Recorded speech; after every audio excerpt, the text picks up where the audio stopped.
Welcome to Fran's Friends. Today's tutorial is going to be on making your own fabric out of the use of French knots. Quite often you'll find that you can't get the right texture of your fabric or the right color. So this opens up an option of being able to make fabric that you can utilize that are appropriate for your projects. So this little bear here, her body is all French knots. And all this was just cheap dollar store wool. This one here is a heart, one of my signatures, on all those, the light blue, this is all done by small French knots.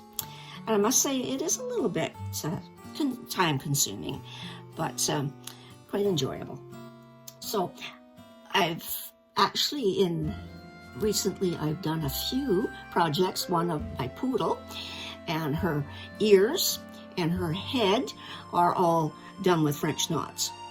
My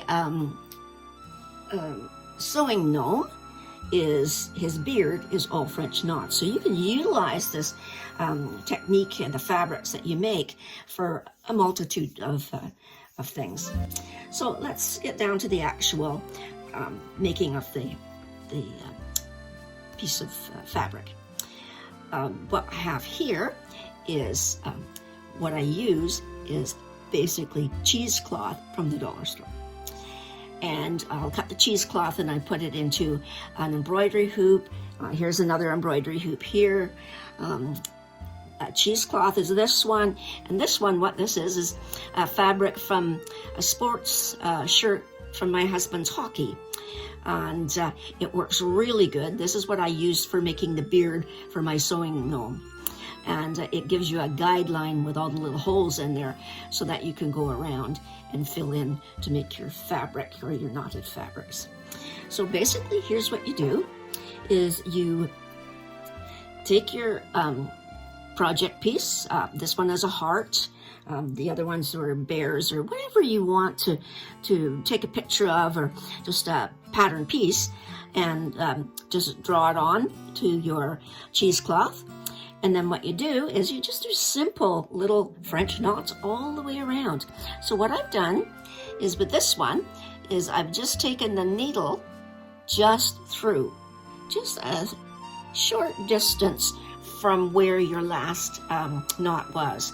Bring it through, pull it, making it, there you go.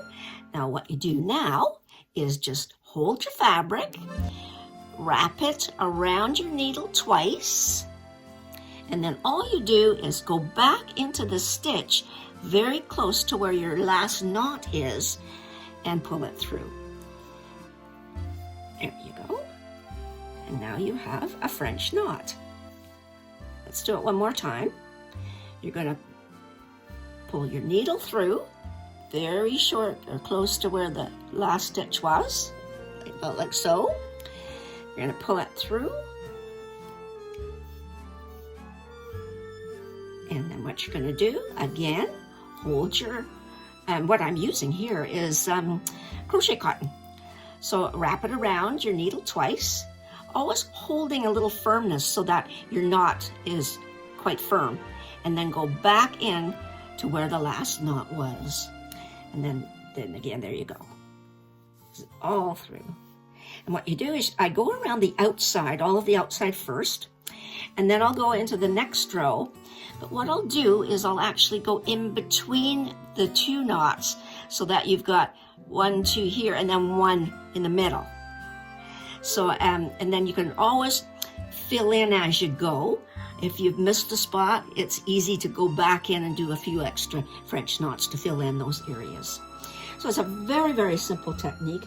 I find it very effective, and it opens up a lot of opportunities. This is what it looks like. Several that I have done. This was a bear and a couple of hearts, and this was all done on cheesecloth. So it's a little bit of a labor of love, but it can be very effective. So that's it. I hope you try it. And it's very inexpensive. What do you pay for cheesecloth?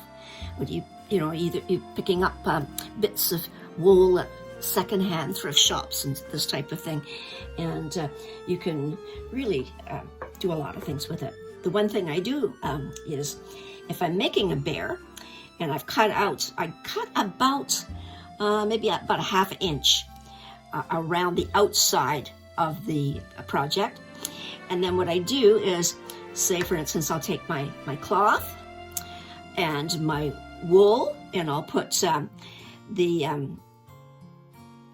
wool and the fabric together, and then I take my sewing machine, and this is the cording foot, and I'll sew all around the outer edge close to where the wool is, and that will bind it, and it gives you a fairly nice finish. And then this one will have a hand, and it'll be stuffed like the other one. But as you can see on this one, here's what it looks like on the side, where you've got that seam all stitched in, and your wool is all nice and firm. So there you are. It's French knot fabric. And some people, I kind of like to call it poodle cloth. So thanks for watching.